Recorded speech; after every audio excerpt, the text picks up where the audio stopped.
नमस्कार. श्री स्वामी समर्थ. तुम्हाला कळलंच असेल की आज मी तुमच्याबरोबर काय शेअर करणार आहे ते माझा स्वामी अनुभव. हल्लीच गणराज गजानन हे गाणं माझं रिलीज झालं आणि त्याच्या इंटरव्ह्यूसाठी मी ठिकठिकाणी जात होते. अनेक रेडिओ स्टेशन्समध्ये जायची सुद्धा संधी मला मिळाली. सो एक रेडिओ स्टेशनमध्ये गेले आणि RJ ज्ञानेश्वरी आहे तिथे आणि खूप मस्त वाईब आहे त्या मुलीची. सो आम्ही बसलो आणि ती मला म्हणाली की अमृता मला मोठा इंटरव्ह्यू करायचा. ठीक आहे कर, आपण बोलूयात म्हणून. आणि ती खूप सगळं विचारत होती मला, म्हणजे माझं लहानपण कुठे झालं, माझी शाळा, कॉलेज आणि या करिअरमध्ये मी कशी आले, माझा आतापर्यंतचा अनुभव या करिअरमधला, कशी माणसं मिळाली, कशी कुठली माणसं मागे राहिली आणि एक साधारण एक अनुभव जो काही ती मला विचारत होती. आणि विचारता विचारता तिने मला विचारलं की स्वामींचं तुझ्या आयुष्यात काय महत्व आहे.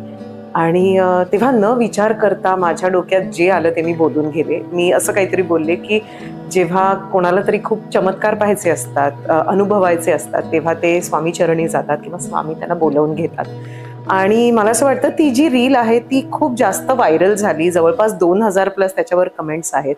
आणि खरंच सांगते, माझ्या मनात जे होतं आणि जे मी खरंच अनुभवलं स्वामींविषयी, त्या बाबतीत मी तिथे बोलले. आणि अनेक लोक त्याच्यानंतर मला भेटली. त्यांनी मला विचारलं की अमृता आम्हाला थोडंसं अजून सांग ना, तुझा स्वामी अनुभव कसा होता आणि सगळं. तर मग मी म्हटलं की या गोष्टींकडनं आपण प्रेरणा घ्यायला हवी. आणि ही जी काही लोक विचारतायत किंवा जे काही कमेंट्स मी वाचले आहेत त्यातनं मी प्रेरणा घेऊन मी म्हटलं चला एक व्लॉग करूयात आणि खरोखरच सांगूयात आपल्या ऑडियन्सला की माझा अनुभव कसा होता, काय होता. सो माझं लहानपण सगळं पुण्यात गेलं. माझ्या बहिणीचं म्हणजे स्कूल आणि कॉलेज. मला आठवतं की दर गुरुवारी माझे पप्पा कितीही काही झालं तरी तिथल्या मठात जायचे. आणि अर्थात जेव्हा मी लहान होते तेव्हा ते मला घेऊन जायचे. फ्रॉक आणि किंवा परकर पुलकं घालून मी जायचे. मला आठवतं त्या मठात शिरल्यानं काय माहिती काय होतं, पण असं वाटायचं की बाहेरचा सगळा आवाज, सगळी गर्दी एकदम शांत झाली आहे. तिथे इतका पिन ड्रॉप सायलेन्स असायचा. आणि तिथे प्रवेश केल्या शेणाने माखलेल्या जमिनीचा सुगंध असायचा, जो मला असं वाटतं माझी चाइल्डहुड कोर मेमरी आहे. आणि मी सांगू शकत नाहीये तेव्हा मला ते एक्सपिरियन्स व्हायचं, पण मला ते एक्सप्रेस करता यायचं नाही. मला असं व्हायचं की पप्पांना कसं सांगू मला आता जे मी अनुभवतेय ते, की कसं काय शांत झालंय. मठात आल्यानंतर एकदम चिडीचूप आहे सगळं आणि संपूर्ण वातावरण इतकं शांत, इतकं पावन आहे. हे मी कसं सांगू. सो मला मठात जायला खूप आवडायचं म्हणून तेव्हा. अर्थात त्याच्यानंतर मी मोठी झाले, त्याच्यानंतर पुणं सुटलं आणि त्या सगळ्या गोष्टी कुठेतरी मागे राहून गेल्या. सो पुणं सुटलं, मुंबईत आले. एक अभिनेत्री म्हणून स्वतःला घडवायचा, काहीतरी करिअर घडवायचं म्हणून स्ट्रगल सुरू झाला. सगळ्यात आधी मी एक हिंदी सिरियल करत होते आणि त्याच्यासाठी मी अंधेरी ईस्टला घर घेतलं होतं. एक 1 रूम किचन. तिथे मी आणि माझी आई राहायचो. पण तिथून स्टुडिओ खूप जवळ होता, तर कम्युट आमचं खूप छान व्हायचं तिथून. त्यानंतर मग मी अंधेरी वेस्टला शिफ्ट झाले आणि जरा मोठं घर घेतलं. 1 बेडरूम हॉल किचन असं मोठं घर घेतलं. आणि मला तेव्हा कळायचं नाही, पण आता मला जेव्हा मी मागे वळून बघते तेव्हा कळतं असं की तेव्हा सुद्धा मी स्वामींच्या मठाच्या आसपासच खूप घरं बदलली. तिकडे अंधेरी वेस्टला लोखंडवाल्यात स्वामींचा एक मठ आहे आणि तिकडे आसपास मी अनेक घरं बदलली. कुठेतरी त्यांचा ते पाठीशी होते असं आज मला समजतं. तेव्हा मला अजिबात याची आयडिया नव्हती, कारण तेव्हा यंग होते आणि तेव्हा ना करिअर घडवायचं होतं, खूप धावपळ करायची होती, काम करायचं होतं. सो असा कधी विचारच आला नाही की आपण जसं लहानपणी पुण्यात जायचो मठात तसं इथे जायला पाहिजे. आणि मला असं वाटतं की जोपर्यंत त्यांचं बोलवणं येत नाही ना, देवाचं बोलवणं येत नाही ना, तुम्ही काहीही करू शकत नाही. तुमची पावलं कुठेतरी भटकतच राहतात. पण माहित नाही काय झालं, आयुष्यात खूप उतार चढाव सुरू होते. खूप मी असं म्हणेन की काहीतरी मागायचं होतं देवाकडनं किंवा काहीतरी पाहिजे होतं, काहीतरी करून दाखवायचं होतं आणि ती संधी मिळत नव्हती, ती ऑपॉर्च्युनिटीज त्या मिळत नव्हत्या. आणि आपोआप एक दिवशी आउट ऑफ नोवेअर मला असं वाटलं की मला मठात जायचंय आणि माझी पावलं जी आहेत ती आपोआप मठाकडे वळू लागली. एकदा गेले, दोनदा गेले. आधी गुरुवारी जायचे आणि त्याच्यानंतर मग काय माहिती काय ओढ लागली, मी दररोज जायला लागले. आणि लिटरली तुम्हाला सांगते की ते मठ अगदी म्हणजे वॉकिंग डिस्टन्स ला होतं. आजही आहे ते, जिथे मी राहायचे तिथून. आणि दररोज जायला लागले. सकाळी 6:30 ते 11:30 पर्यंत मठ सुरू असतं आणि मग 4-4:30 सुरू होतं ते 9:30 पर्यंत. आणि गुरुवारी तर अर्थातच खूप गर्दी असते. पण माझ्यासाठी मठात जाणं हे इतकं सवयीचं होऊन गेलं ना, की मला आता असं वाटलं की मी का येत नव्हते, मी का आधी मठात येत नव्हते. आणि अचानक मी जायला लागले आणि दररोज जायला लागले. मी जप करायला सुरू केलं. आणि हे मला कधीच माझ्या आईवडिलांनी आता हे असं कर तसं कर किंवा कोणी मला सांगितलं असेल की आता तू स्वामींचा जप करायला पाहिजेस वगैरे, असं काही झालं नाही.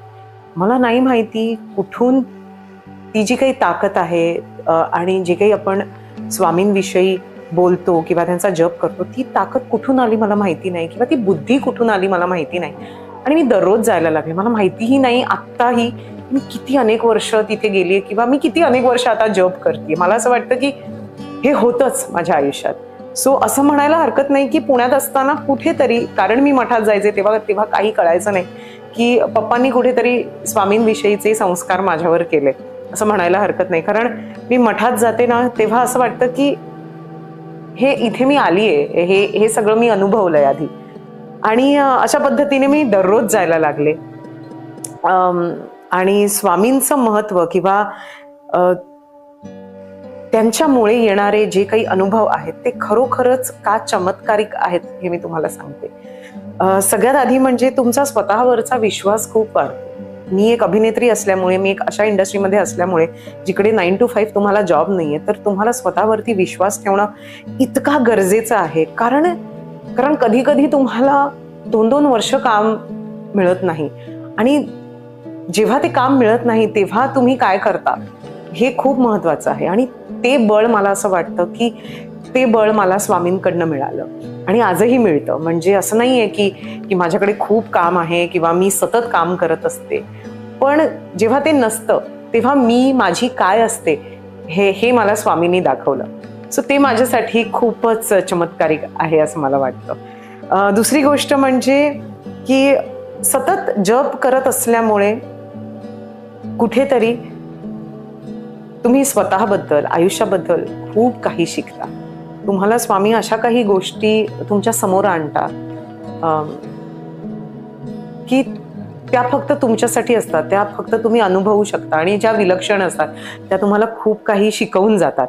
सो मला असं वाटतं की या संपूर्ण जर्नीमध्ये जेव्हा स्वामींनी मला बोलवून घेतलं, जेव्हा मी जप करायला सुरू केलं, तेव्हा माझ्यातला आत्मविश्वास, माझ्यातला विश्वास, माझी त्यांच्यावरची श्रद्धा ही खूप वाढली आणि त्याच्यामुळे बळ आलं. आणि हे माझ्यासाठी अत्यंत मिरॅक्युलस होतं, हे विलक्षण होतं. एक किस्सा तुम्हाला डेफिनेटली सांगायचा आहे मला. मध्यंतरी मी आणि हिमांशू आमचं घर जे आहे ते रेंटवर द्यायचा प्रयत्न करत होतो आणि का माहिती ते रेंटवरती जातच नव्हतं. लॉकडाऊनमुळे त्याचा EMI खूप भारी पडत होता आम्हाला आणि परवडतच नव्हता एका पॉइंटला. सो मग आम्ही डिसिजन घेतलं की आता हे घर आपण खरंच रेंटवर द्यायला पाहिजे.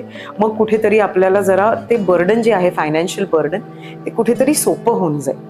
आणि आम्ही खूप ठिकाणी, खूप एजंट्सला सांगितलं होतं, खूप लोक येऊन घर बघत होती, पण त्यातनं काही रिझल्टच निघत नव्हता, ते घरच जात नव्हतं. आणि दर महिना ते EMI देणं म्हणजे बाप रे, खूपच टफ जात होतं. मग एक कपल आलं आणि त्यांनी घर बघितलं आणि 1-2 वीक्स नंतर त्यांनी सांगितलं की ठीक आहे, आम्हाला तुमचं घर घ्यायला आवडेल. आणि आम्ही खुश झालो. आम्ही म्हटलं की चला हुश्शा, आता जरा जे काही रेंटचे पैसे येतील त्यांनी ते EMI जे आहे ते इक्वलाइज होईल. आणि मग रजिस्ट्रेशन वगैरेची प्रोसेस सुरू झाली. आम्ही रजिस्ट्रेशनच्या ऑफिसला गेलो आणि तिकडे ना मी त्यांची जी वाईफ होती त्या माझ्या बाजूला बसल्या होत्या आणि का माहिती नाही माझ्याही डोक्यात काय आलं, मी त्यांना प्रश्न विचारला की का तुम्हाला आमचं घर घ्यावंसं वाटलं.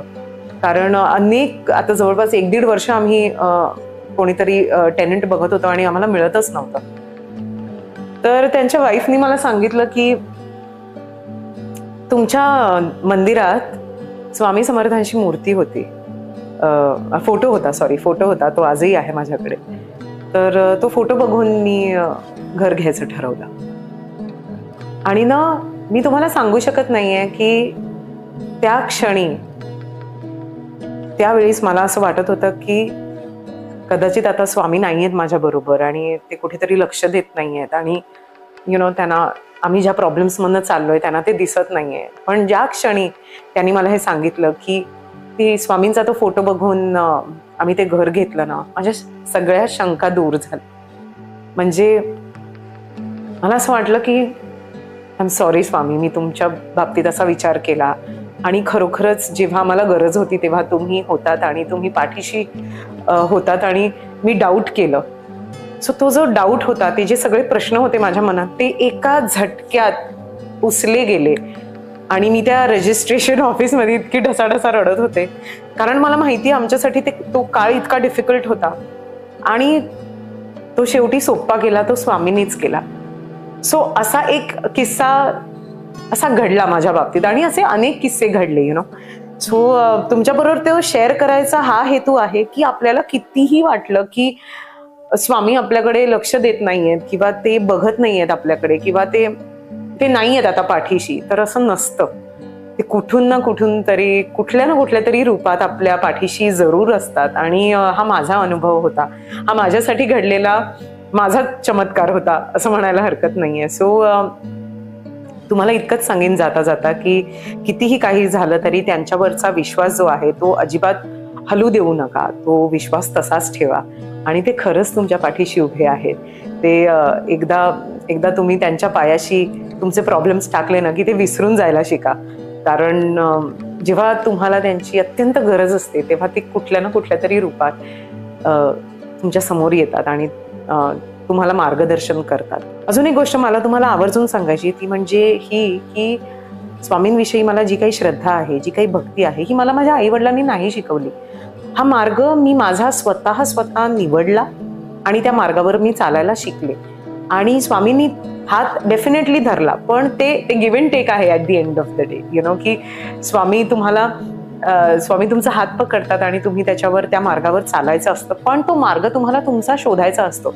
सो जो मार्ग मी निवडला तो तुमच्यासाठी वर्क करेलच असं नाहीये. सो तुम्ही तुमचा मार्ग स्वतःहून निवडायला पाहिजे आणि त्याच्यावरती चालायला पाहिजे. त्यात कधी कधी तुम्ही एकटे असता, कधी कधी तुमची फॅमिली तुमचा साथ देते, पण स्वामी डेफिनेटली तुमची साथ देतात, असा हा माझा अनुभव आहे.